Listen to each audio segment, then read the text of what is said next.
안녕하세요. 망트예요. 오늘은 지난 시간에 이어 학교 보건의 나머지 부분인 안전관리와 학교 감염병에 대해서 정리해보려고 합니다. 그럼 시작해볼게요.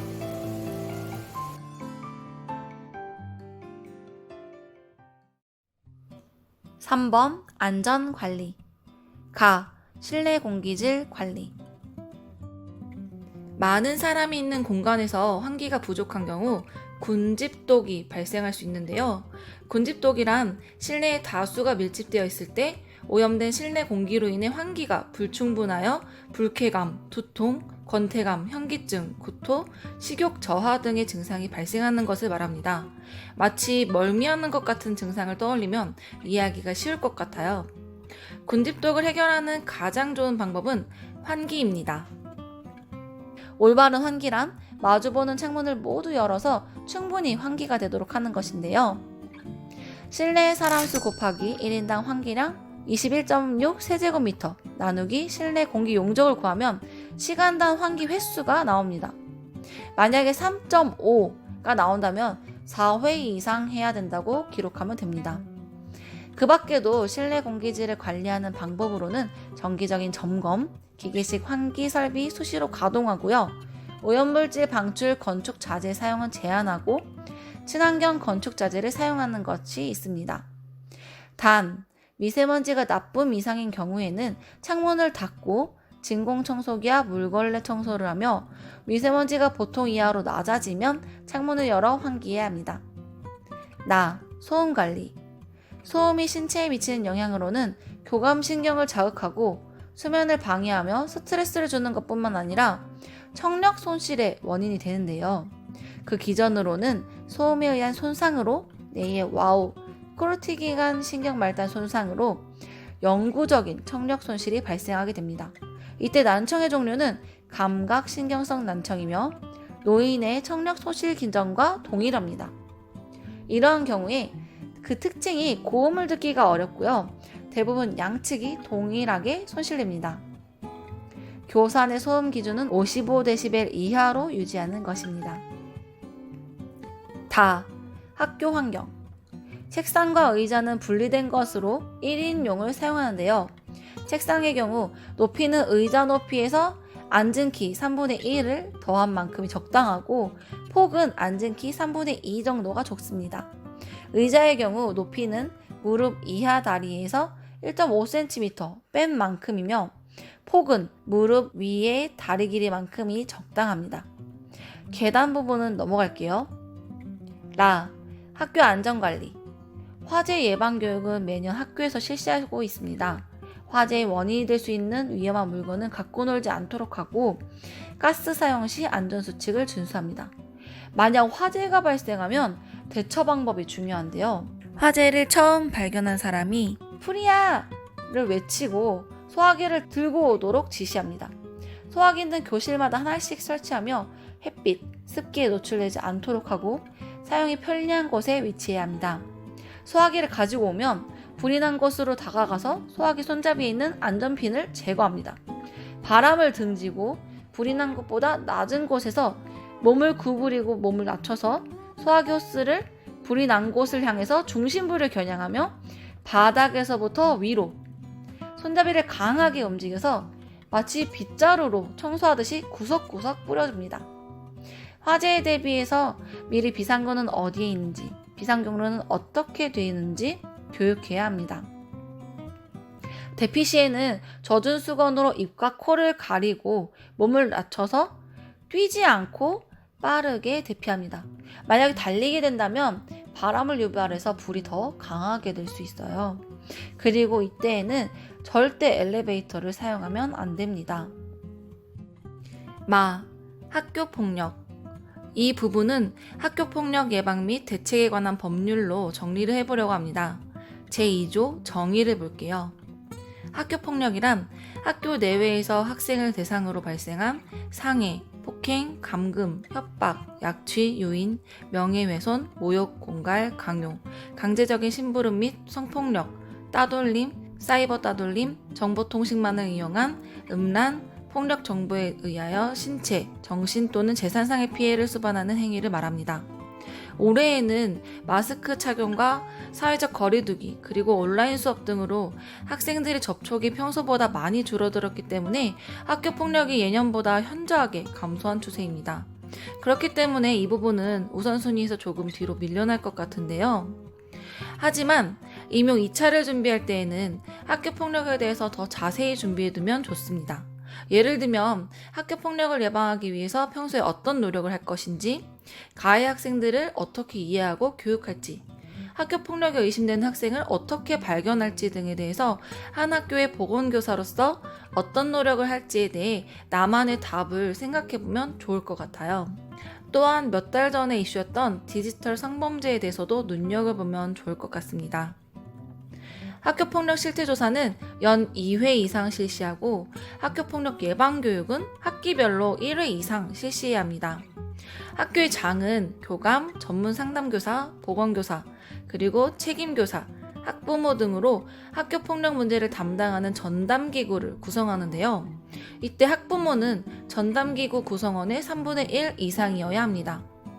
학교폭력 대책심의위원회의 심의 내용은 학교폭력 예방 및 대책, 피해 학생 보호, 가해 학생 교육, 선도 및 징계, 피해 학생과 가해 학생 간의 분쟁 조정 등을 심의합니다. 제16조 피해 학생의 보호에 대한 내용에는 첫째, 학내외 전문가에 의한 심리상담 및 조언, 둘째, 일시 보호, 셋째, 치료 및 치료를 위한 요양, 넷째, 학급 교체, 그리고 그 밖의 피해 학생의 보호를 위하여 필요한 조치입니다. 이런 조치는 피해 학생의 요청이 있는 경우 보호자의 동의를 받아 7일 이내에 시행해야 합니다. 이와 비교해서 제17조 가해 학생에 대한 조치를 살펴볼게요. 첫째, 피해 학생에 대한 서면 사과, 둘째, 피해 학생 신고, 고발 학생에 대한 접촉, 협박 및 보복 행위 금지, 셋째, 학교에서의 봉사, 넷째, 사회봉사, 다섯째, 학내외 전문가에 의한 특별교육 이수 또는 심리치료, 여섯째, 출석 정지, 일곱째, 학급 교체, 여덟째, 전학, 아홉째, 퇴학 처분입니다. 하지만 우리나라는 중학교까지 의무교육이기 때문에 중3 이하의 학생들에게 가장 큰 처벌은 전학입니다. 가해 학생에 대한 조치는 14일 이내에 이뤄져야 하며 가해 학생이 특별교육을 이수할 경우 해당 학생의 보호자도 함께 교육을 받도록 해야 합니다. 4번 감염병. 이 부분은 지역사회에서도 다뤘던 부분인데요. 올해에는 감염병 부분을 더 세세하게 봐두면 좋을 것 같아요. 감염병은 전파를 예방하는 게 가장 중요하지만 발생한 경우 그 피해를 최소화시키는 것도 중요하겠죠. 감염병이 발생하기 이전에는 환자 발생을 감시하고 예방을 위해 보건교육을 하는 게 중요합니다. 만약 의심 증상자가 발생한 경우 주의 깊게 관찰하며 확진자 발생 시에는 교육청 보고와 보건소 신고를 합니다. 이때 보고 내용은 해당 학생 및 교직원의 소속, 감염병명 및 발병일, 진단일, 조치사항을 보고해야 합니다. 감염병 환자는 즉시 격리를 해야 하는데요. 이때 등교 중지 기간은 감염병 전파 기간만큼 실시하기 때문에 감염병마다 다릅니다. 접촉자는 능동감시를 실시하는데요. 최대 잠복기만큼 모니터링을 실시하여 조기에 발견하고 전파를 방지하는 것이 중요하기 때문에 의심 증상자를 찾아내는 것이 매우 중요합니다. 감염병에 취약한 고위험자는 미리 파악해두고 더 주의 깊게 관찰해야 합니다. 감염병 확산을 방지하기 위해 보건교육, 가정통신문, 환경관리를 실시합니다. 감염병 종류. 감염병 단계에는 6단계가 있었는데 기억나시나요? 병원체, 병원소, 병원체 탈출, 전파, 병원체 이동, 면역 이렇게 6단계로 이루어지며 이 중 하나라도 연결고리를 끊어낸다면 감염병을 예방할 수 있습니다. 감염병의 종류는 전파 방법으로 구분해 보았는데요. 공기전파, 비말전파, 매개전파, 접촉전파로 나누어 보았습니다. 가장 쉽게 전파가 되고 파급력이 높은 것은 공기전파이며 그 종류에는 수두, 홍역, 결핵이 있습니다. 쉽게 말해서 환자가 있는 공간에 같이 숨을 쉬고 있어도 감염병이 전파될 수 있다는 거죠. 이러한 경우 짧은 시간에 집단 발생이 쉽게 되기 때문에 더욱 조심해야 하는데요. 질병마다 원인균, 전파 경로, 격리 기간, 증상 등으로 세세하게 살펴볼게요. 먼저 수두의 원인균은 바리셀라 조스터 바이러스입니다. 수두의 특징은 한 번 걸리면 평생 걸리지 않는다는 것인데요. 이를 영구 면역이라고 합니다.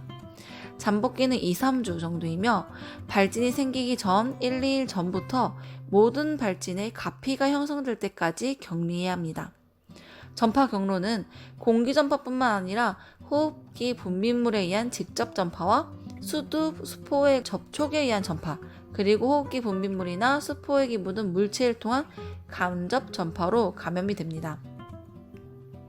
수두는 발진이 나기 24시간 전에 미열, 오한 등의 증상이 발생하고 발진은 2일에서 5일에 걸쳐서 반점, 구진, 수포, 농포, 가피 순으로 급격하게 변화합니다. 신체 부위별로 발진이 발생하는 순서를 통해 증상이 유사한 질병들과 구분할 수 있는데요. 수두의 경우에는 가슴과 배 부분에서 주로 시작이 됩니다. 이후 몸통, 두피, 얼굴, 팔다리로 퍼져나갑니다. 이 발진은 굉장히 가려운데 긁으면 수포 혹은 농포가 터지게 되고 흉터가 남으며 이러한 수두 분비물로 전파가 되기 때문에 만지지 않도록 교육하는 것이 중요합니다. 홍역의 원인균은 미즐즈 바이러스입니다. 전파 기간은 발진 전 4, 5일부터 발진 후 5일까지인데요. 홍역은 증상의 단계가 굉장히 독특합니다. 전구기, 발진기, 회복기 순으로 기억하시면 됩니다. 전구기는 증상이 발현되기 이전의 단계인데요. 이때 전염력이 가장 강한 시기이기 때문에 매우 중요한 의미를 가집니다. 발열, 결막염, 콧물, 기침 등의 감기와 비슷한 증상이 나타나는데 결막염이 사라지고 나서 입안을 보면 점막에 회색의 코플릭 반점이 관찰됩니다. 이후 발진기로 넘어가서 홍반성 구진이 발생하는데요. 발진이 발생한 순서는 귀 뒤에서 시작해서 목, 얼굴, 몸통, 팔다리로 퍼져나갑니다. 이때 고열이 발생해요. 회복기로 넘어가면 피부의 겹껍질 모양으로 낙설이 되고 발진 자리에 색소가 침착되어 자국이 남게 됩니다. 두 번째는 비말 전파예요. 침방울이 호흡기로 유입되면서 전파되는 것을 말하는데요. 인플루엔자, 유행성 이하선염, 풍진, 성홍열, 디프테리아, 백일해, 수족구병, 파상풍 등이 있습니다.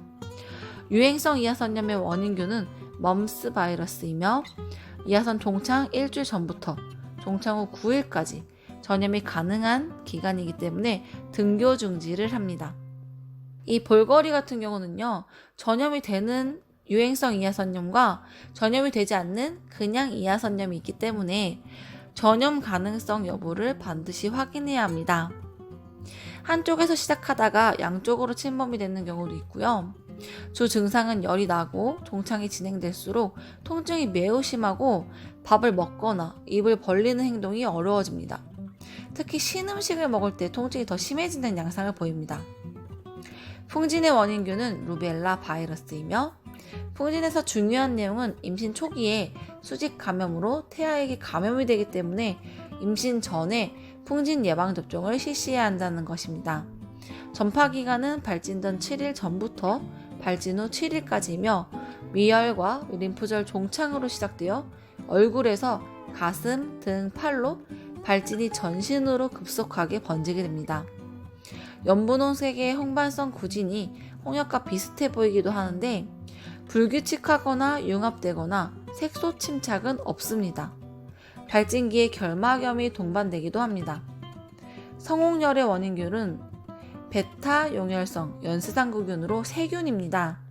격리기간은 항생제 치료를 시작하고 24시간이 지날 때까지인데요. 전구기에는 발열, 인후통, 구토 등으로 시작해서 발진기로 넘어가면 선홍색의 작은 구진이 목, 겨드랑이, 사타구니 등에 접히는 곳에서 시작해서 몸통과 사지로 24시간 이내에 빠르게 퍼지게 됩니다. 발진의 특징은 손으로 누르면 퇴색되었다가 손을 떼면 다시 나타나는 양상을 보입니다. 이때 안면 홍조, 편도선 등이 붓게 되고 혀에 독특한 변화를 보이게 됩니다. 처음에는 회백색으로 막이 덮이고 돌기가 현저하게 눈에 띄는 흰 딸기열을 보이다가 이후에는 막이 벗겨지면서 붉은 유들을 보여서 붉은 딸기열을 나타냅니다. 발병 일주일이 지나면 피부 낙설이 나타납니다. 베타 용혈성 연쇄상구균에 의한 질환이기 때문에 합병증으로는 류마티스열, 급성 사고체신염이 발생할 수 있습니다. 디프테리아는 인두와 편도에 위막을 형성하고 쉰 목소리 등이 나타난다는 게 특징입니다. 백일에는 발작적인 기침과 기침 후 구토가 동반된다는 게 특징이고요. 수족구병은 4살 미만의 아동에게 많이 발생하는 감염병으로 원인균이 콕사키 바이러스 A16이 가장 흔한데요. 엔테로바이러스 71인 경우도 있습니다. 전파는 분변, 구강과 비말, 간접 전파로 감염이 되는데요. 전파 기간은 증상이 시작되어서 수포성 발진 후 6일까지입니다. 쉽게 말해서 수족구는 손, 발, 입에 증상이 나타나는 질환인데요. 구강 내 점막에 궤양성 수포가 생기고 통증으로 인해 잘 먹지 못하게 됩니다. 수포성 발질은 손과 발에 생기고 수두와 달리 소양증이 없습니다. 파상풍의 원인균은 테타니인데요. 원인은 주로 흙, 오염된 쇠에서 상처를 통해 유입됩니다. 미열과 근육통, 전신 경련 시에 반군 긴장, 얼굴 경련, 아간 긴급 등의 경련 증상과 명칭을 기억해두면 좋을 것 같아요. 파상풍이 위험한 상황은 호흡근 마비이며 이때에는 응급으로 기관절개술을 실시해야 합니다. 세 번째는 매개 전파를 볼 거예요. 일본내염과 말라리아는 모기를 통해 감염되는 질환이기 때문에 비교하면서 한번 볼게요. 일본내염은 원인균이 일본내염 바이러스이고요. 병원소는 돼지입니다. 감염된 돼지를 작은 빨간집 모기가 물고 나서 사람을 물었을 때 감염이 되기 때문에 모기가 많은 계절, 즉 여름에 특히 주의해야 합니다. 고열과 두통, 구토, 설사, 복통으로 증상이 시작되고 내막 자극 증상, 경련과 마비 등의 신경계 증상을 유발하기 때문에 위험한 질환입니다. 이와 비교해서 말라리아의 원인균은 3일열 원충에 의해 감염된 중국 얼룩무늬 날개무기가 사람을 물어서 감염되고요. 수열이나 감염된 주사기를 통해서도 전파됩니다. 이름처럼 3일 동안 열이 나는 것이 특징이고요. 3일열 원충이 사람의 적혈구와 간세포를 침범하기 때문에 황달, 간부전, 비종대와 빈혈이 나타납니다. 치료제는 클로로킨이에요. 일본내염과 말라리아는 모기에 물리지 않게 하는 것이 중요한 예방법인데요. 외출 시에는 긴 옷을 입고 어두운 색보단 밝은 색 옷이 좋습니다. 모기는 알을 물에 낳기 때문에 물 웅덩이가 없도록 하는 것이 중요해요.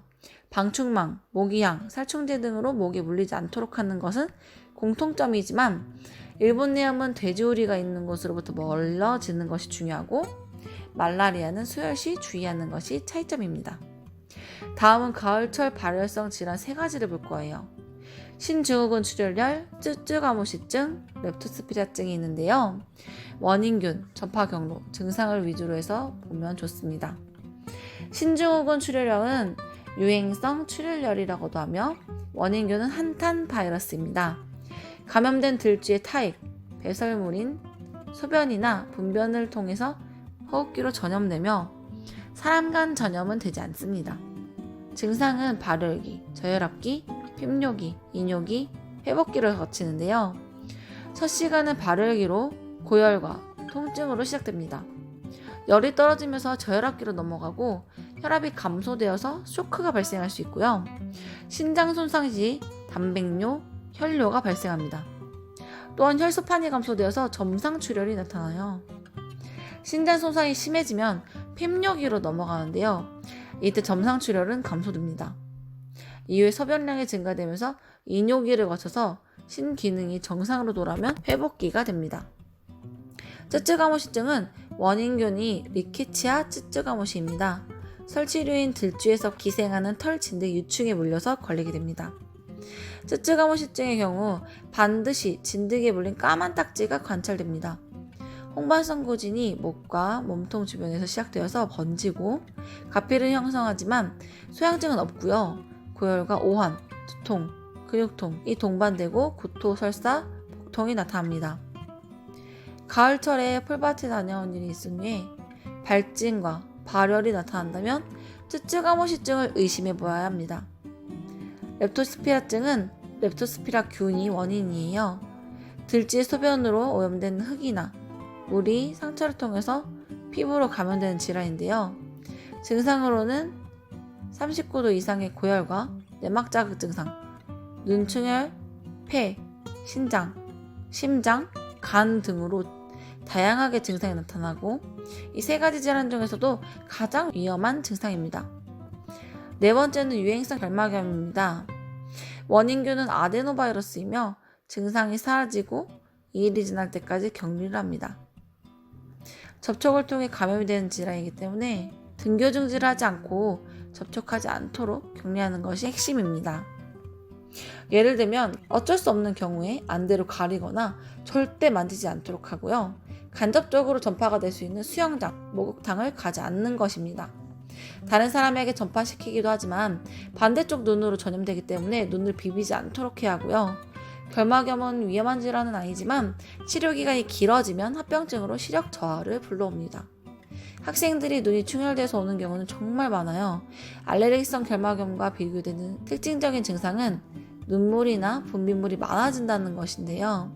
이와 비교해서 급성 출혈성 결막염의 원인균은 엔테로바이러스이고요. 유행성 결막염과 증상은 비슷하고 비교적 짧은 기간에 합병증 없이 치유됩니다. 그 밖에도 광견병의 원인균은 라비스 바이러스인데요.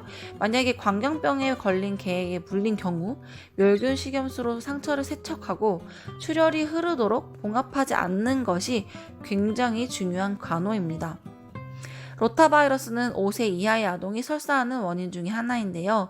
특히 겨울에 잘 발생합니다.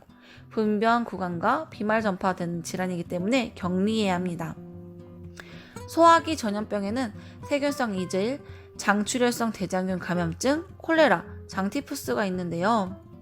특징만 간단히 보고 마무리하도록 할게요. 세균성 이질은 복통이 굉장히 심해요. 경련성 복통이 나타나고 난 후에 물처럼 나오는 수양성 변이 점액성 설사, 혈변으로 진행이 됩니다. 변을 보고 난 후에도 시원하지 않는 2급 후증도 중요한 증상입니다. 장출혈성 대장균 감염증은 이번에 이슈가 되었던 질환이기 때문에 더 눈여겨보면 좋을 것 같아요.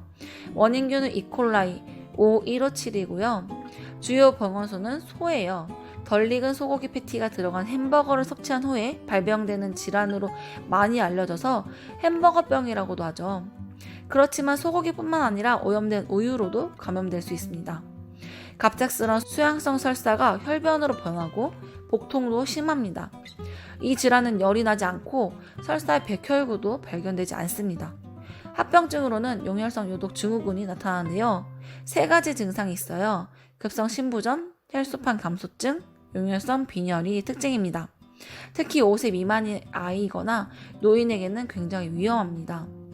예방하기 위한 방법으로는 이 균은 열에 약하기 때문에 고기를 충분히 가열해서 섭취하는 거예요.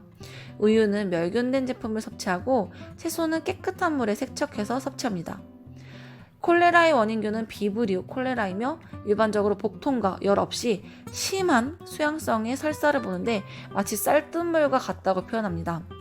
장티푸스는 살모넬라 타이피균이 원인균이며 이장열, 심한 두통, 복통, 설사 후 변비, 가슴과 배에 장미진이 있고 비장종대, 섬액, 마른 기침을 보이는 독특한 소화기 전염병이라고 기억해두세요. 합병증으로는 췌장에 궤양이 발생해서 장출혈, 장천공이 될 수 있고요. 대부분의 소화기 감염병은 격리기간이 항생제 치료가 종료된 후 48시간이 지나고 24시간 간격으로 분변 배양 검사를 시행하면 연속 2회 음성이 나온 경우 격리 해제가 되는데요. 장티푸스만 연속 3회 음성이 나와야 격리 해제가 됩니다. 오늘 영상은 여기까지예요. 벌써 8월이 끝나가네요. 항상 건강 조심하시고 컨디션 조절 잘 하면서 즐겁게 공부를 하면 좋겠어요. 끝까지 지치지 말고 같이 으쌰으쌰해요. 다음 시간에는 응급간호학을 정리해 보려고 합니다.